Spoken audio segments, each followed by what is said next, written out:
wanna do a podcast? We make a darn good team. It always goes without a hitch. Let's head to Twitch and go start up the stream.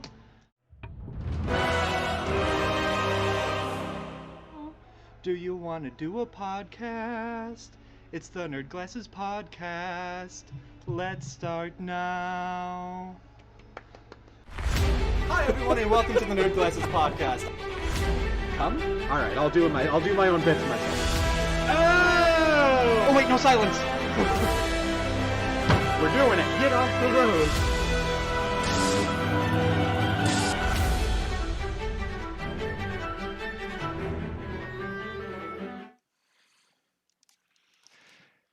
Hey Dave, Hey, Boater. why did Mickey Mouse get hit with the baseball? Is Disney really making a baseball game? Have we not suffered enough? Because Donald ducked. Hello everyone and welcome to the Nerd Glasses Podcast. I'm Boater. I'm Dave Mann. I was at That one was Disney fair. That one was fair, not foul. There you go. I was at Disney last week and I will be happy to talk about at least some of that later on the show. So of course I need to come up with a thematic joke. But hello everyone, thank you. Welcome to the Nerd Glasses Podcast. Part of me being You should have asked Mickey for a joke. I should have. That would have been great. If they were doing you can go up to characters, which you can't. They are safely on the other side of barriers because these uncertain times. Demon Dragon giving a slow clap. Part of being in Disney means that I was in the most infectious state in the nation last week, which is why I'm wearing this. I feel fine, but out of courtesy and in abundance of caution, there's that. So I will definitely want to talk about a little bit about Disney and definitely about Star Wars Galaxy's Edge I'm happy to do that later, but Would for now... Love to hear about it, considering the last time I went to Disney, the thing they were still advertising as a premiere thing was the teacup ride. They were still like, ooh, remember in Alice in Wonderland when she rode on the teacups and they roar? And it was one of those like, oh, the Haunted Mansion was still the Haunted Mansion. I mean, it is still the Haunted Mansion. It's a Small World was okay. So here's where it'll date it. Pirates of the Caribbean was a ride, not a film franchise. Yeah, there you go. They hadn't done the retrofit to put Jack Sparrow in there, and it was still very misogynistic rather than maybe slightly. Yes, Honey, I Shrunk the Kids was a reference made during one of the Universal rides, if that gives you an idea. Xena in Studio. When I went there, Animal Kingdom wasn't built yet.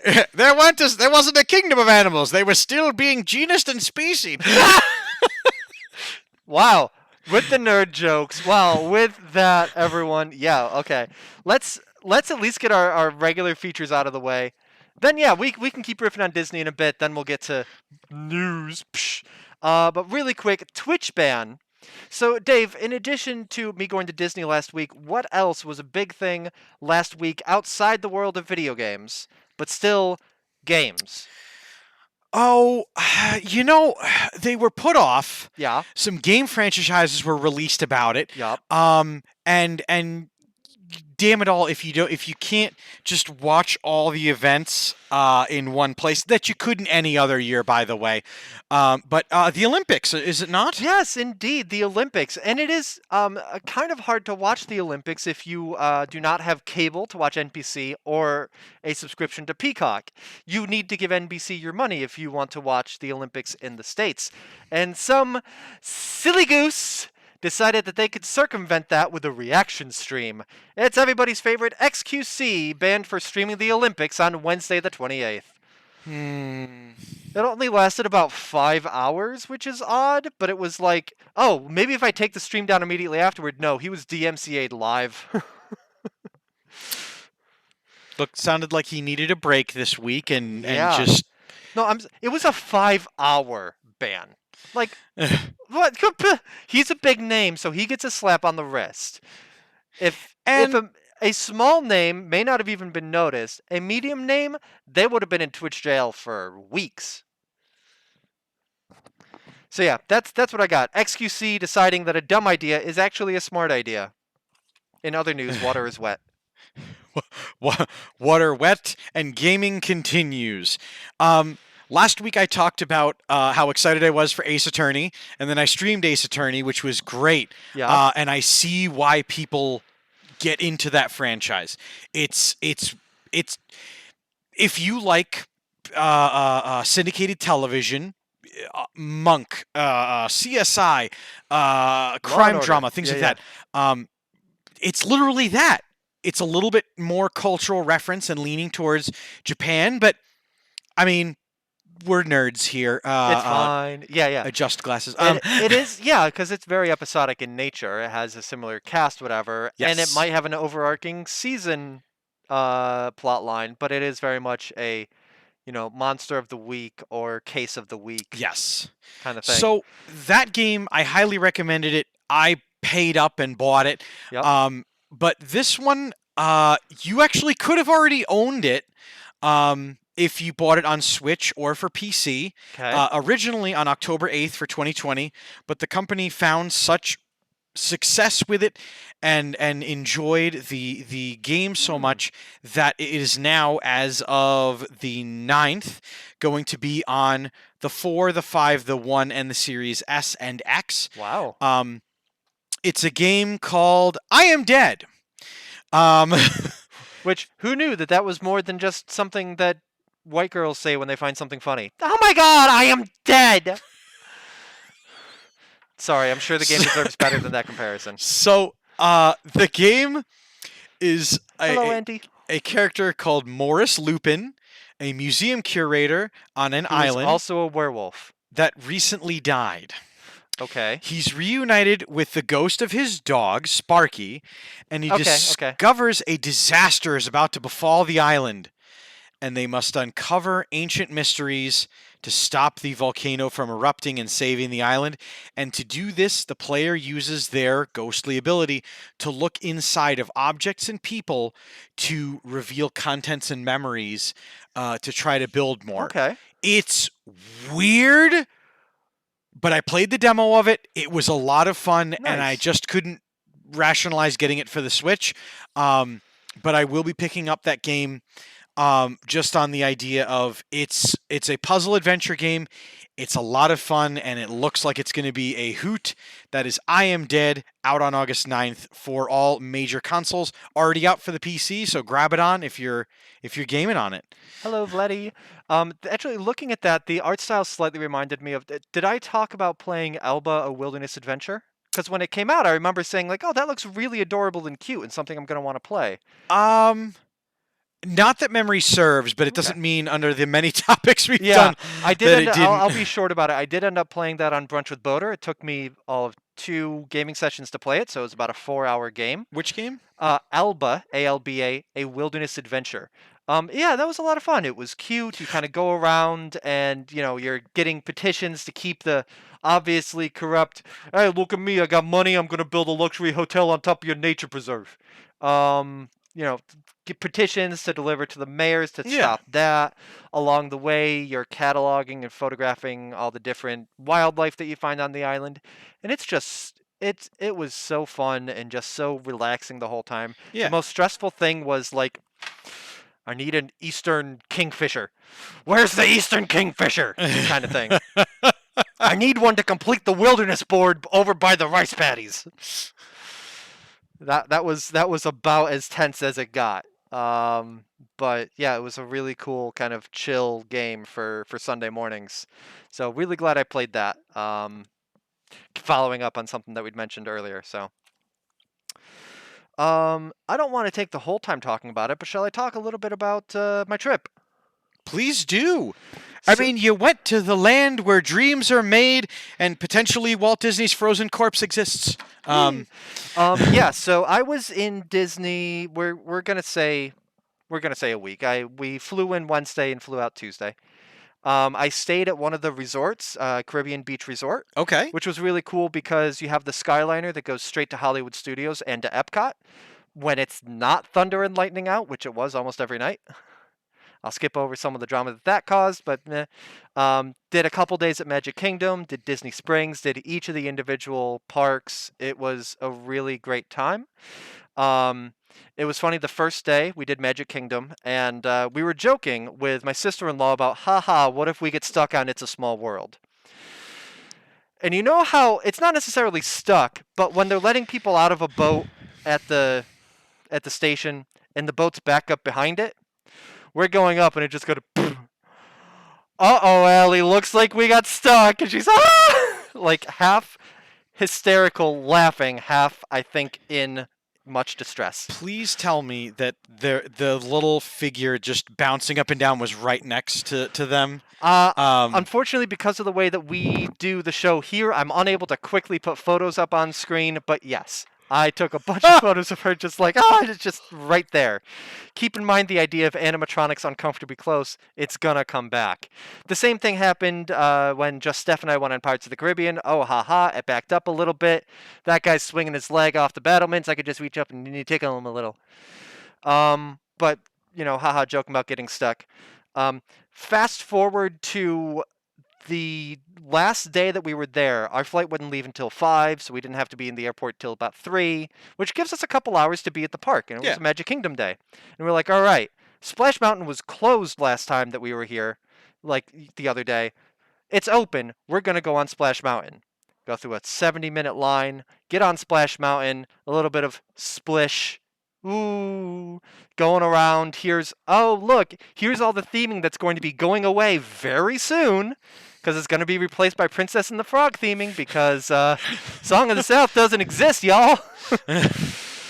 Splish. All right, cool. We're finally coming up on the big one. That's a lot of boats. Kaboom. Nobody's going up the hill. Oh, no. no. One person's going up the hill. They stopped halfway up the hill.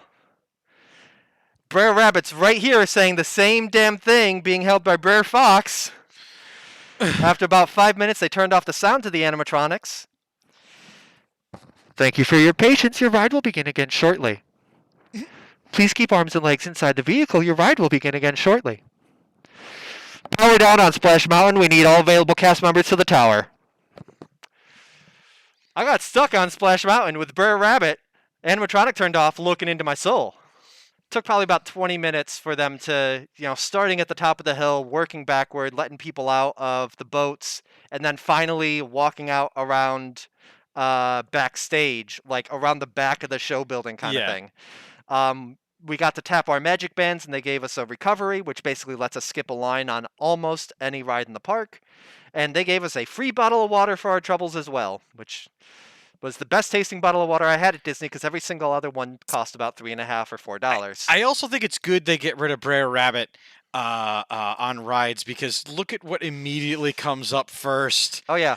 In the well, again, Googling it is Song of the South. It is like they had the animated parts of it for the theming of it, but it's still like ugh.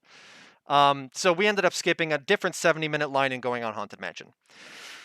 But of course, the main thing I want to talk about is Galaxy's Edge, which opened in 2019, late September 2019, and about 6 months later, Corona hit.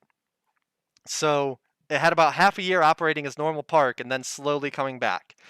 And I will tell you, I had the time of my life there. It is part of Hollywood Studios. It is maybe a fifth of the park. I spent almost our entire day in Hollywood Studios there. We left at one point to meet up with the rest of the family in Toy Story Land. We did Tower of Terror. Nice. I hit Star Tours, which is outside of Galaxy's Edge because it's a different era of Star Wars, and then right back in to do Smuggler's Run, whatever. It's really cool. I mean, ahead of time, I brushed up on my Aurebesh. I don't expect that you can exactly see that up at the top there, but the Star Wars script so that I could read stuff. Dave, do you have any idea what that says?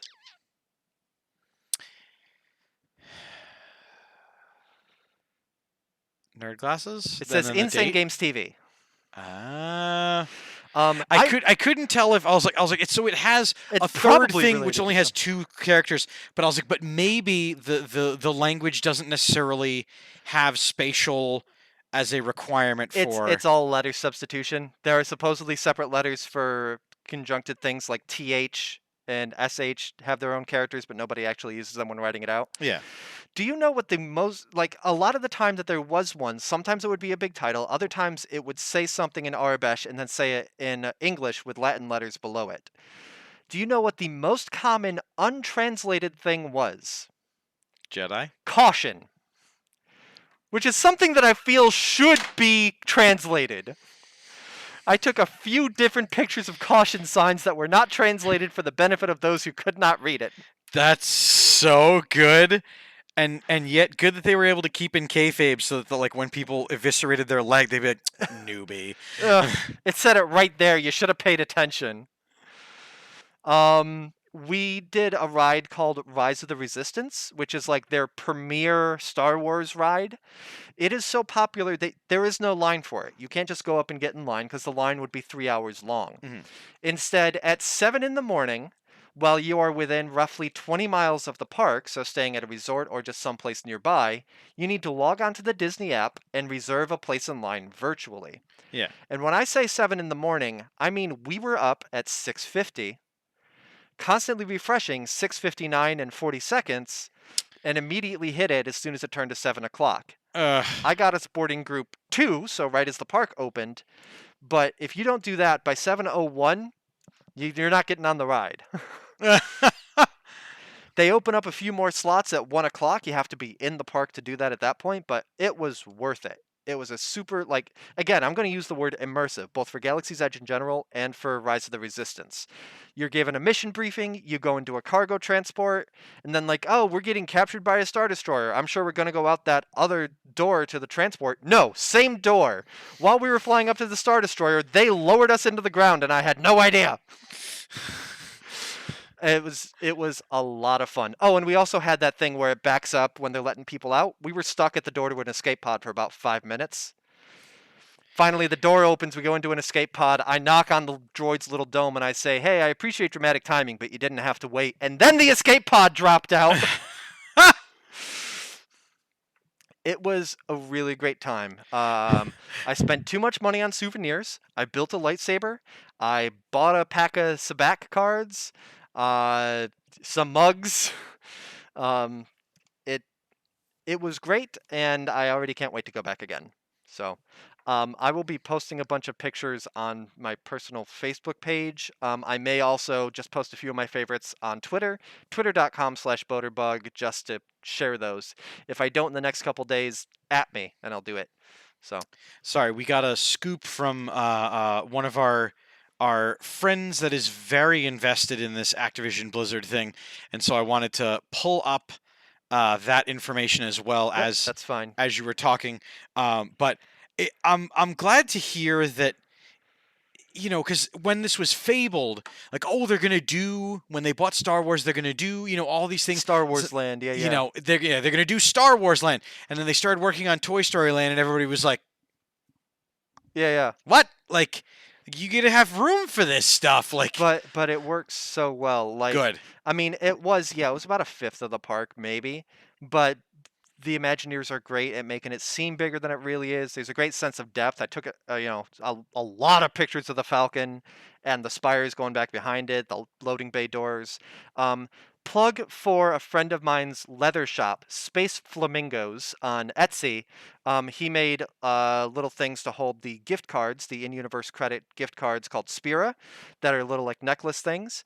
And he also had us testing prototypes for if you get soda in that part of the park, they are shaped like thermal detonators, and Coca-Cola and Sprite are written in Arabesh, but still in the style of the respective logos. That's awesome. So he made little leather slings that he is now selling on Space Flamingos on Etsy, using pictures that we took of the prototypes in the park in front of like an A-wing and an X-wing. That's So awesome.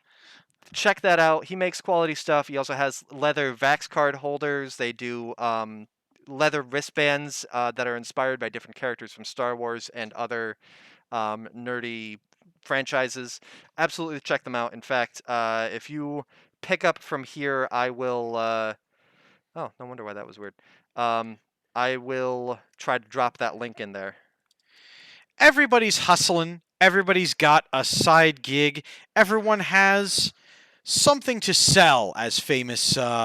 Everyone's got something to hide except for me and my monkey, as the Beatles once said in their song. Um, but you know who really doesn't like sharing and when people hawk their wares? Sony Interactive. In fact, Sony Interactive decided to stand directly in the way of another global giant in a promotional giveaway they were doing. Don't know if anyone saw Oh, yeah, this, yeah, I did hear but about this. Australia's Ah. McDonald's folks had made some PlayStation 5 skinned controllers and did a thing. They were like, "Hey, if you follow this particular, group and do this thing, we're going to be giving out like I think it was like 25 to 40 of them for the company's 50th birthday in Australia." They were going to be giving out a bunch of custom PS5 controllers. Unfortunately, when you're doing branded equipment, especially licensed material, as Sony has, the controller is entirely engineered of their own design and If this and that you're and the other. using someone else's IP, you should get their permission. They did not. Sony had no idea this was happening, and then, oh my. So Sony caught wind of the giveaway and then sent them one of those friendly company to company, like, if you release these, we will sue you. Yeah, super friendly. And it stated, unfortunately, McDonald's stream this week has been postponed and won't be going ahead this Sunday. We are unable to confirm a new date for the proposed event at this time. We have done some great prizing, including Maka's 50th birthday hoodies and 50 channel subscriptions for each streamer to give away. We'll be in contact with the new timing as soon as it is confirmed. Sony PlayStation has not authorized the use of its controller and promotional materials related to the proposed stream week, and we apologize for any inconvenience caused. McDonald's stream week has been postponed, and Sony controllers will not be included in the giveaway. It sucks, but that goes to show, like, you gots to dot those I's and cross them T's before you especially use licensed IP, unless you're like us and can hawk whatever you want, because we're not big enough and people don't watch this program, so... Something to be said, and it's interesting that they might actually have a case, because if we decide to give away a PS5 controller, we can do that. We can give away a PS5. We can do that kind of thing. But when it's done on such a massive company level... Am I muted? I am. You are. When it's done on such a massive company level, then it makes it look like PS5 is fully involved. Yes. When they aren't. So it needs to be the kind of thing where they need to state that this giveaway is not sanctioned by Sony or whatever. It can be done. In fact, depending on how things work, because again, it's McDonald's in Australia, depending on how things worked, they may have legally been able to go ahead and told Sony to stuff it. However, because it would require jumping through hoops, legal just shut it down and said, do something else. Which is a shame, because those controllers looked slick as hell. I'm a very big fan. I also liked that, thanks to a friend of the network and friend of my own work, Amp Slayer, when they said Macca's 50th, I was like, oh, I know what that is. They're referring to McDonald's in Australia. That's what it's called. You're welcome. Let's see here. Last week, you with Joe and Amy talked a lot about Activision Blizzard. We are going to hit that. There has been a lot of new updates on that since that hit. But the other big one for me this week was that Scarlett Johansson is suing Disney over lost profits. Her contract for Black Widow stated that it was going to be released exclusively in theaters. And that she gets to play 4 different ethnic characters. Boom! Sorry, I just couldn't. I had to. And, like, that's not something specific to this contract. That is, like, if you're doing a major motion picture, it's just standard that, oh, it's releasing in theaters first. It's a given. It wasn't something that people had to look at. Cue Disney releasing it simultaneously on Disney Plus for I think $40. Then you get it for the full 3 months that it is behind that restriction, and then you can just watch it when it's free on Disney Plus. The problem is that Scarlett Johansson doesn't see any money from Disney Plus sales of the movie. And the right way to go about it should have been, because you are going on another platform, I should also get a profit share from that platform too. Or in the contract include hey, it's going on the network, so we're giving you this amount up front to deal with that, instead of just not mentioning it. Yeah, like Disney should have realized that they were breaking the contract by releasing on the network as well, so they should have amended the contract, or, and in the amended contract, she would have had the chance to negotiate for some sort of profit share from that. Or even here, ScarJo, I'll help you out. A percentage of the new subscribers in the months where the movie is done, or of the amount of movies rented. There you go. Yeah.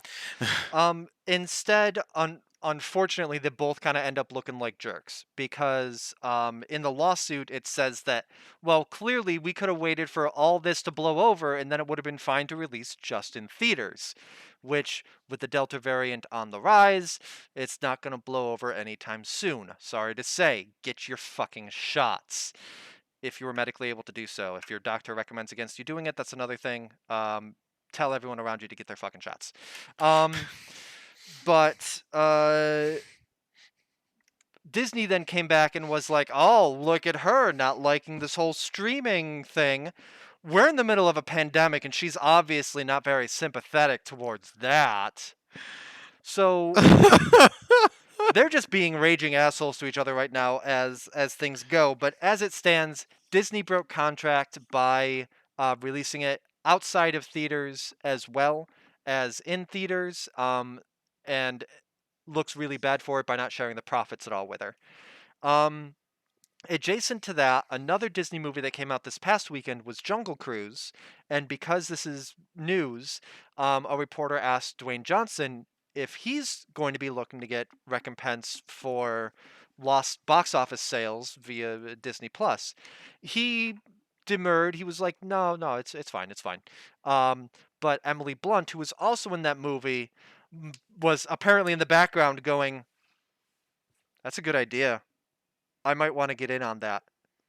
So releasing movies outside of theaters as well as in theaters is something that I think is going to be a thing more going forward. However, contracts need to be updated for that. Talent needs to keep up, because the House of Mouse is gonna shut you out of whatever money they can. Yeah. As well as other studios. But, as much as I enjoyed my time at the Disney theme parks, Disney as a company is often reprehensible and can go suck a big one.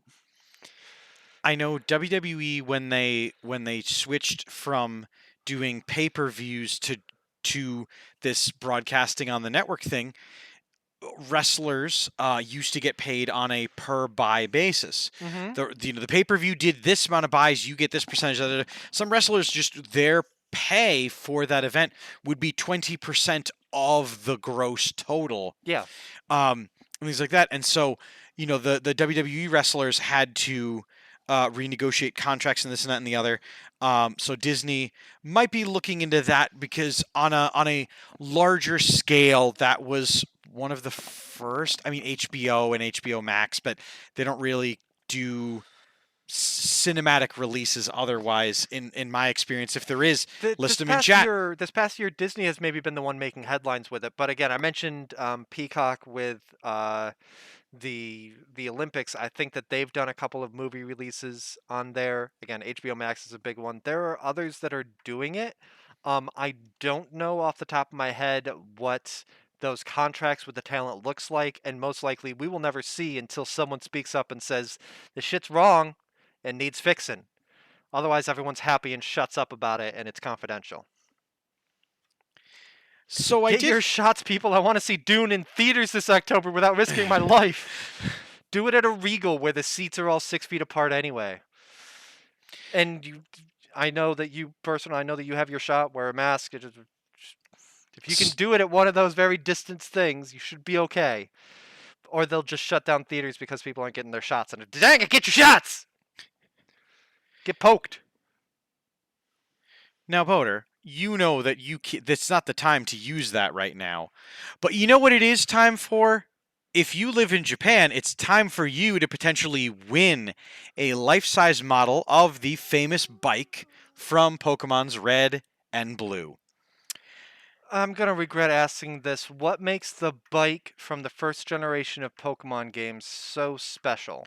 Because it was a collection of pixels in an 8-bit game. Yes, it's a creation of the art rendering of it. It's got a lot of clever little homages to Master Balls and different things on the spokes of the wheels and this and that and the other.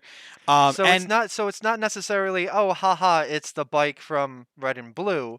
It is a art piece, a functional art piece as an homage to Pokemon. But from Red and Blue directly. Like Okay. the bike was then drawn differently in then later installments. Okay. The hink with the bike, if you guys don't remember, was in game you could buy it for 1 million Pokemon dollars, which was exactly $1 higher than you could ever get in game. But to get a bike in Red and Blue, you were given a bike voucher by a person to deliver a parcel, because apparently $1 million doesn't mean anything to them. And great.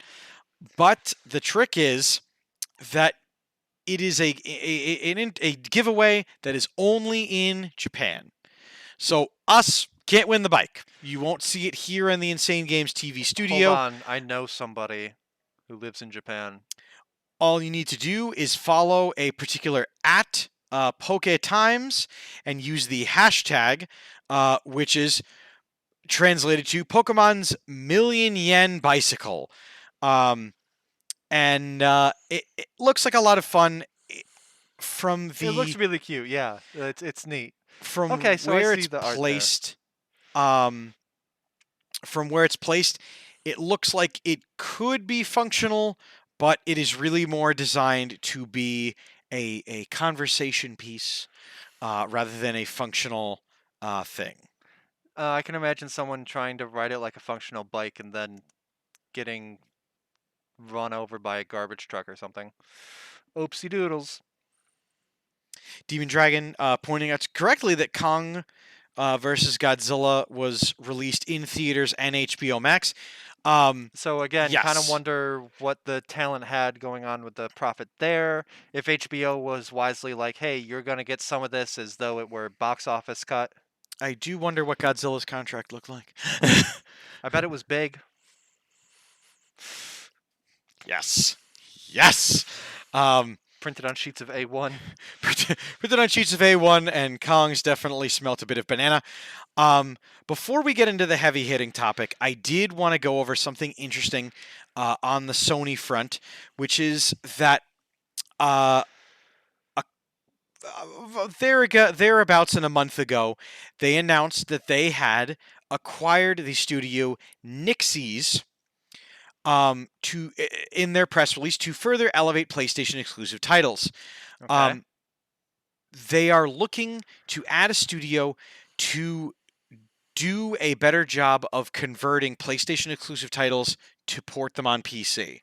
Okay. Because there is a severely long wait time on them currently. Death Stranding took so long years to at least, get yeah. there.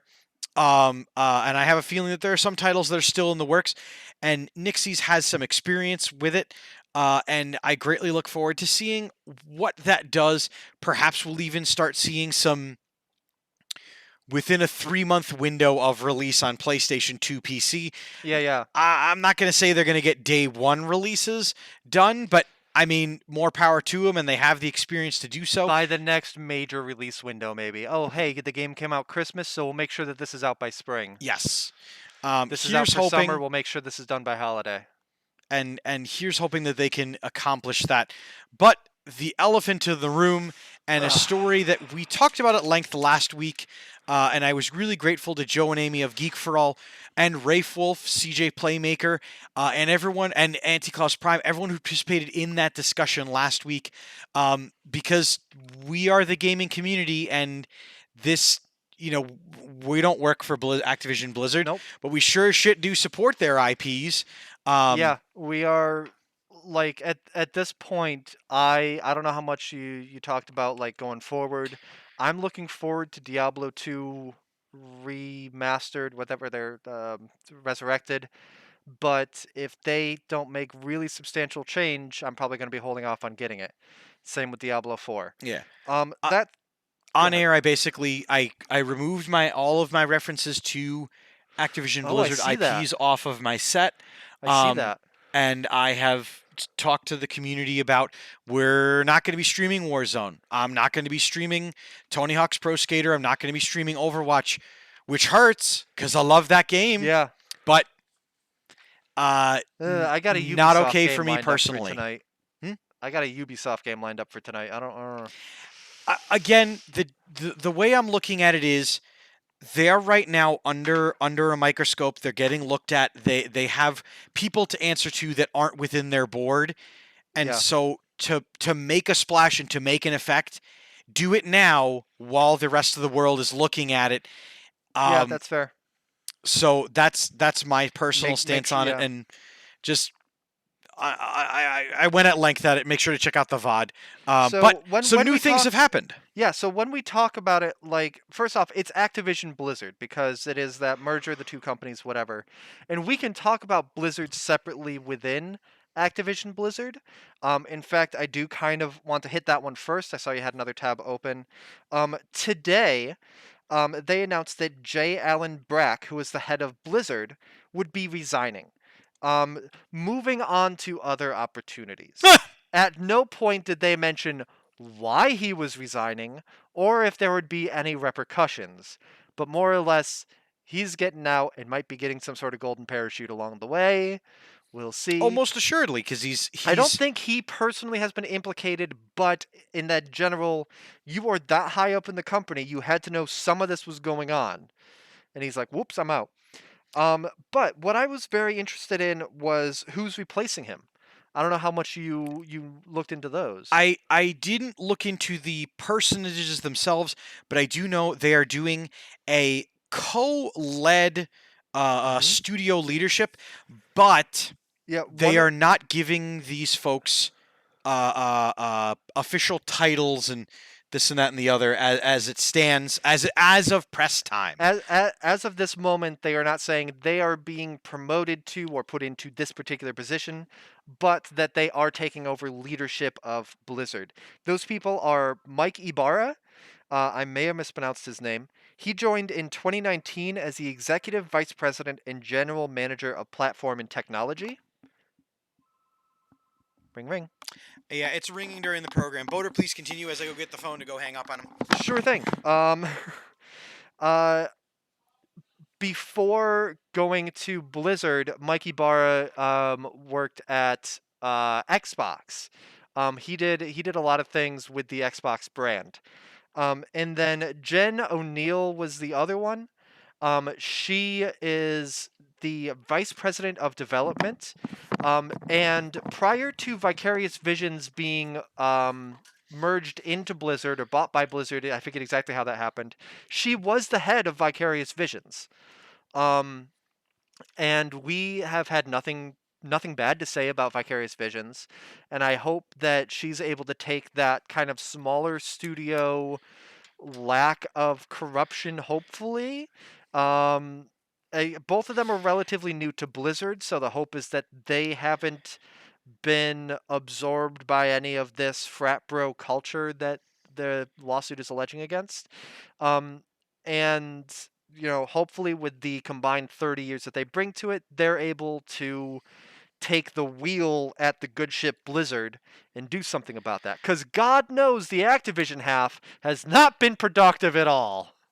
I really, really hope that this is not just oh, look, two people that are the narrative that they're creating, two smaller people, and they definitely didn't behave that way, and they shouldn't tolerate it, and they won't My worry in is their part of the company. My worry is that having newer people in there is going to be worse for Blizzard because Activision will be able to leverage more stuff against them.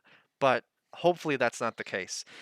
Demon Dragon says, I would say stream League of Legends instead, but Riot has similar problems. In fact, there was a reminder this week that the California department that is suing Activision Blizzard also has an ongoing lawsuit against Riot Games that it's still keeping the pressure on. So, Rito, please. It's interesting that Bobby Kotick will now be getting more, because now that Brack is stepping down, Kotick, who is the head of Activision Blizzard, doesn't necessarily have someone with a lot of experience, or to say in business terms like pull, because it's what have you done for us lately? Who are you again? Like you can be, you're in a swiveling chair, you can be out. Yeah, like Kotick, he's got to go. Bobby Kotick or Kotick, he's got to go because he's at the top of this. Like, if anyone's culpable for what people are doing at a management level, it's the guy way at the top. And there's a very real possibility that he will stay with the company until his current contract expires in 2023. And then he will be given a golden parachute and F off to wherever.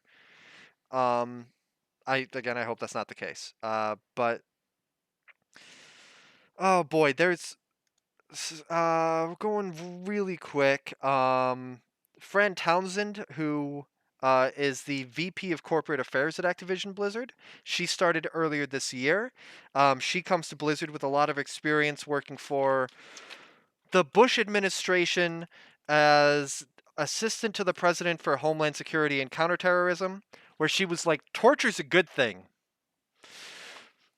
She went ahead and thought it was a good time to tweet an essay called The Problem with Whistleblowing. And anyone who was like, maybe you shouldn't have done that, maybe your views are part of what's wrong with the toxic culture, she was blocking. That's the responsible thing to do. Yeah. Have an opinion. Yeah. Put it out there for people to see, and when people don't like that opinion that you put out, not to say that everyone's opinions or everyone's expressed statements, they deserve to hear from everybody about every single thing, and everyone's opinion deserves to be heard. But when you're going around and blocking people on Twitter, when you potentially kick a hornet's nest, you knew what you were posting. You knew that there would be a reaction. Devs from other companies, journalists, current and former Activision Blizzard employees. But I mean, Dave, one of Blizzard's core tenets is that every voice matters. Great ideas can come from everywhere. Blizzard Entertainment is what it is today because of the voices of our players and each member of our community. Every employee is encouraged to speak up, listen, be respectful of other opinions, and embrace criticism as just another avenue for great ideas. So, wait a minute. I'm sorry. In that statement, you said Blizzard wants what was it again? Every Blizzard? employee is encouraged to speak up and embrace criticism as just another avenue for great ideas. No corporation ever has liked it when their folks have criticized them in any form, public or private. Because again, like small studio, absolutely, I buy it. I buy it when it's a small studio. I would have bought it with Vicarious Visions when they were smaller. I would have bought it within their little team there. But for something as big as Activision Blizzard, no. Human resources is there to protect the company, not the employees. That's why Activision Blizzard hired... Oh, who did they hire to defend themselves in the lawsuit? The same company known for helping keep Amazon workers from unionizing. Right. Those guys. It's going to get ugly. The good news for us as people out here who aren't in it, but have a lot of tied into these properties. Court's good for about two things: money exchanging hands and things becoming public. So it'll be very interesting to see, after all of these Blizzard executives, and I mean, some of the Activision ones have to be doing this, but you're a shit house, and I don't know what to tell you. So, like, I mean, a lot of the issues are with Blizzard and with not Blizzard. And while I think it would be healthy for Blizzard to split from Activision, that is not a solution in and of itself. No. A clip was making the rounds from back in 2010 of of a woman at a panel asking, when will you be designing female characters who don't look like they've stepped out of Victoria's Secret catalogs? And the response was, well, what catalogs do you want them to step out of? That's Blizzard. Blizzard needs to stop letting their employees be tired and talk to the public. Yeah, and I mean, it's like all of these gaming companies that go back to when it was just bros in the 90s making games, all of them have this sort of history. A lot of companies, but like tech companies, Facebook, Google have issues with it. All these things that start with white guys being too successful for their own good, the tech bros being too successful for their own good, and then the company has to grow around them and they don't grow up with it. Just, it's fantasy numbers after a certain point. Yeah. There's no the people that we lampoon on these programs and the other, they don't have a concept of this stuff. They have good money sense and they have investments and this and that and the other, but like, the value of $1 to them is so much different than the value of someone who works a 9 to 5, than the value of someone who is a millionaire even. Like the people that have made it to these sizes, and I mean, the value of those people working 9 to 5 to these people who are at the top of these companies, it's just another number in a ledger. Yeah.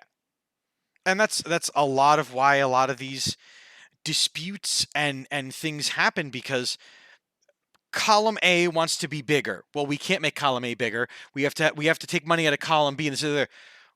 What it really is human resources needs more people to help the staffing. Oh, well, we'll fire some of the staffing to fit some of that. Like, it becomes numbers and this and that and the other. This game was really successful. This guy deserves a bonus. If he gets a bonus, we got to lay off 5 developers. Well, this guy deserves his bonus because that was so successful. Lay off 5 developers.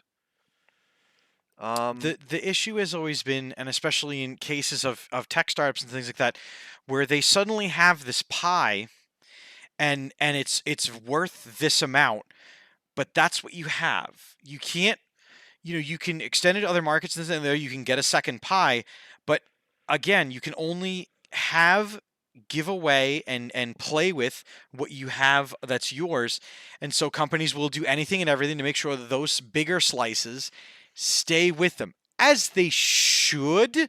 Just when you have employees killing themselves on work retreats, you should maybe look up from the pie. Yeah. Like, to torture the metaphor a little bit, like an issue with late stage capitalism is that everything is growth. It's not just I am happy with this pie and everybody has enough pie. It is we need to bring in more pie. Well, you know what? If we cut out a piece right here, then we can cram in a bigger piece in its spot. Bye, little piece. We're not needed. You're not needed anymore. I don't know. I really like torturing metaphors, which is interesting considering that I called out someone for saying torture was okay. I'm going to use a different term for what I do with metaphors in the future. Yeah, So- it's... do you want to hear some breaking news Is this... in regards to this? Maybe... Oh, then yes, you Yeah. got it before I did. Why don't you? Because I have casually brought up like 5 of my points, so please go ahead and take this one.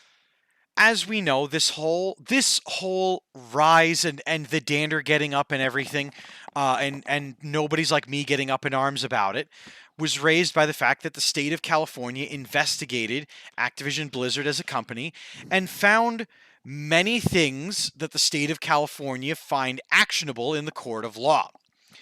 Well, You know who else doesn't like it when the company that they work with suddenly finds it? There's the people that support the company. Yep. That's you and me. Uh-huh.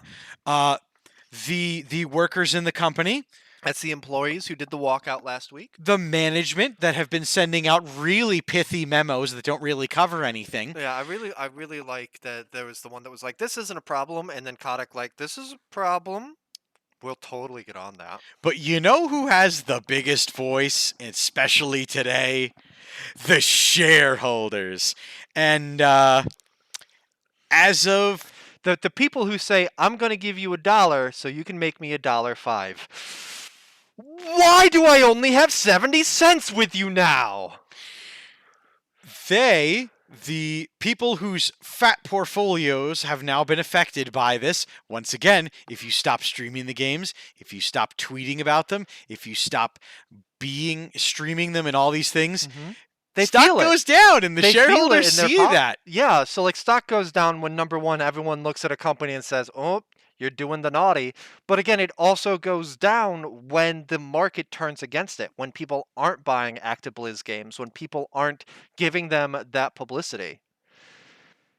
So, these shareholders, the people that the money, basically the pie, in our metaphors, have decided to sue Activision Blizzard on the grounds that they got told we're all fine here, everything's fine.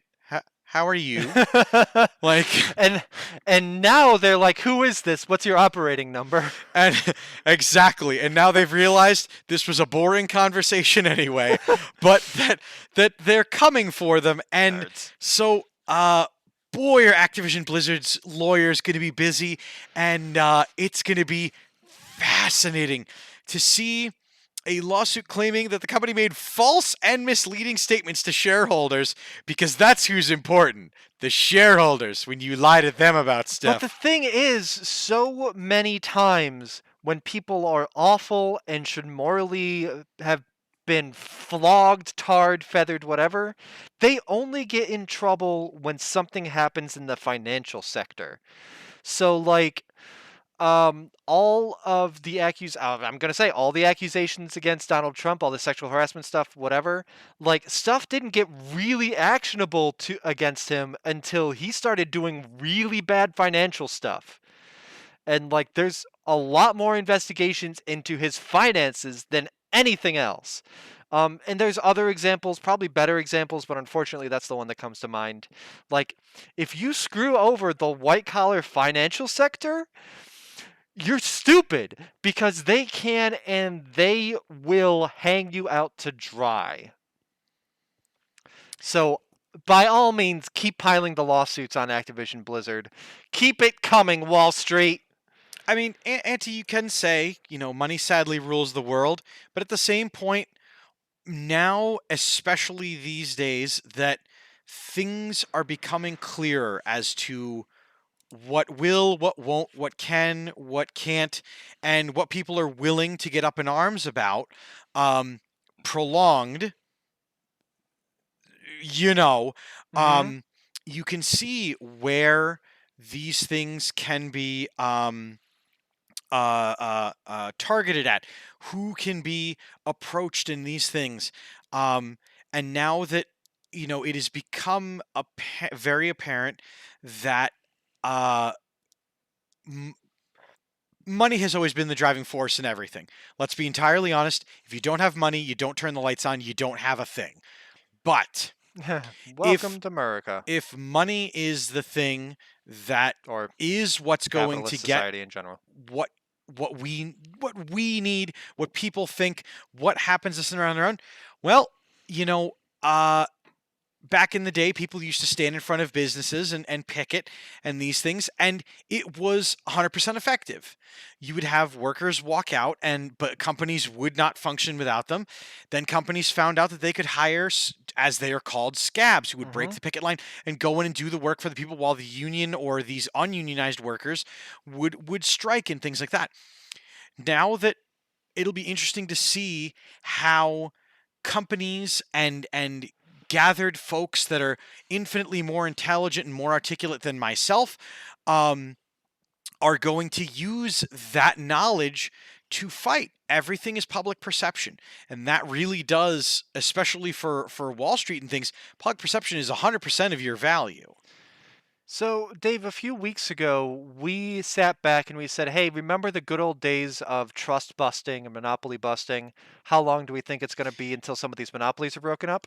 I have a sort of follow-up question. You remember the good old days of unions being a big thing, and of course, anti-union it being send the mobsters in to break their kneecaps, but unions coming out of that and getting us things like the 5-day work week, and stuff like that.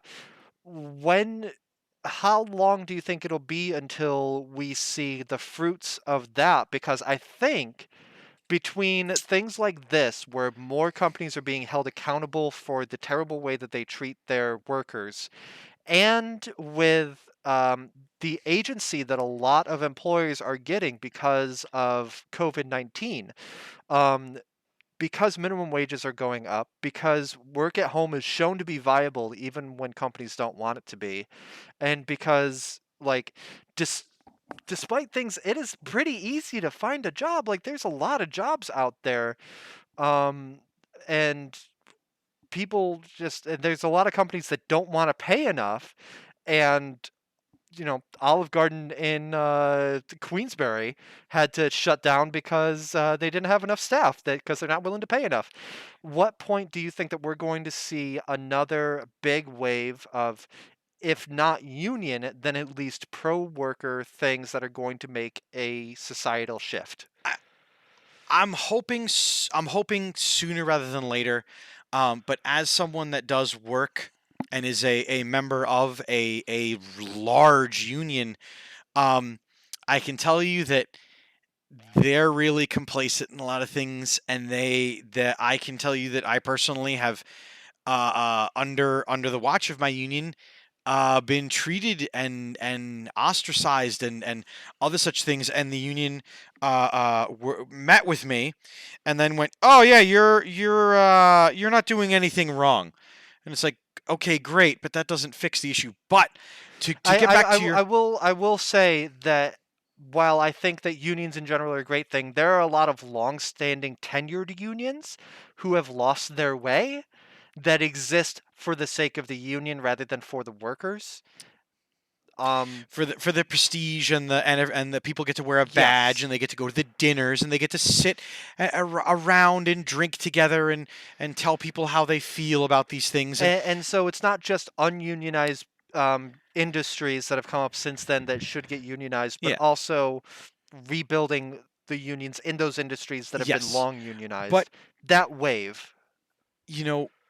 Here's hoping within the next decade that companies that are having these exponential growths that previously didn't have to deal with 10,000 employees, this and the other, that they are able to find a viable solution, be it a union, be it a trade workers agreement, be it, whatever it is that these tech moguls can cook up, because for God's sakes, if they can revolutionize how we talk and how we do and this and the other, they can probably take a good swing at how people are legally allowed to sit in a room together and this and that and the other. I think if But it's what about going you? I think if it's going to happen, we're going to need to see some real advancements and change in the next 5 years. And if we don't see that, it is going to be at least 20. Because right now there is a lot of momentum, and that needs to be turned into either union or working through representatives to pass actual laws. And I'm talking as a United States centered person. There's a lot of things here that are law over in Europe, protections that we just don't have here in the States, Yeah. that we relied on unions for to negotiate instead rather than mandate at a federal level. But that system has failed many, many workers at this point. Um, if we don't see it either unionized or with laws in the next 5 years, that momentum may not carry, and I don't think we'll see another chance for 20. The silver lining in a lot of this, folks, is that in an era where technology is available at the tips of your fingers, You just know that if you do your part, if you try what you think is best, that's enough. Every a flood is started by a single drop of water, Mhm. and all these things. It doesn't mean everybody needs to throw away all of their copies of Call of Duty and burn all this stuff and, uninstall, this game, or don't talk to these people or this, that, or the other. Just know when you choose to do these things that you are giving tacit agreement, condoning actions and things like that. And when you choose to stand up for, when you choose to say, when you choose to do what you can, it matters. It speaks to your character and it speaks to what your values are. There And there's nothing wrong with is. having differing values than people Oh, either. yeah, yeah. I think there is more accountability in this world with information at everyone's fingertips. It is easier to get the word out. Um, a lot of the stuff that I've mentioned that, oh, the 90s tech bros and now everything's catching up to them. Part of what's catching up is that you can't hide that stuff anymore. So it Nope. is heartening. Like, we're hearing a lot of things coming out, but I mean, the investigation completed today looking into Governor Cuomo. Some of that dates back years. Yes. It is becoming easier and easier to find dirt on people. So it's going to seem like there's a lot of stuff in the next few years that is going to be hard to have faith in, where our society, where the companies that we believe in, where the institutions that we believe in are going. But that is years, if not decades, of stuff that was swept under the rug that now our informational society is maturing to the point where we can just rip the rug away. Um, it's going to be tough to stomach as we see a lot of this stuff coming out. Um, but with that discovery, with everyone finding this stuff out, it is going to be harder and harder for these places to resist change. It is going to be easier to find these bad things when they happen. And it is my sincere hope that the momentum can be kept up to do something real about it. So hey, that ended kind of heavy. But it's not. Thank you, folks, by the way, for tuning in and for listening to us, because again, we're two nerds in a studio in Saratoga Springs, New York. We have one perspective on things, and we really appreciate that you come and support that. We love to hear from you guys and your opinions on these matters and things like that. Um, and we're going to continue to cover this as things develop, as things change, as things go around. What is Jay Allen Brack going to do after this, other than buy a private island? Like, I mean, buy 2 private islands and a yacht to shuttle between them. buy one private island and then buy a second one under a different name, so we don't know that that's his island. Buy a private island and then build a second one with landfill.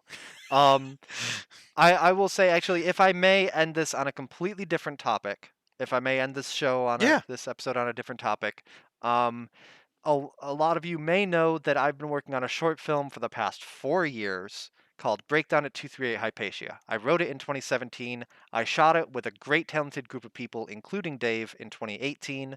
And barring anything major, it is going to release by the end of this year. That is what I've been doing with a lot of my life. Like, I haven't been picking back up on YouTube because I've got picture lock. I've been working on sound design. That's the other big thing that's happening in my life right now is I'm gonna release a sci-fi movie that I shot in my garage with a set that cost about $500. So much fun. I'm That set was so much fun to build.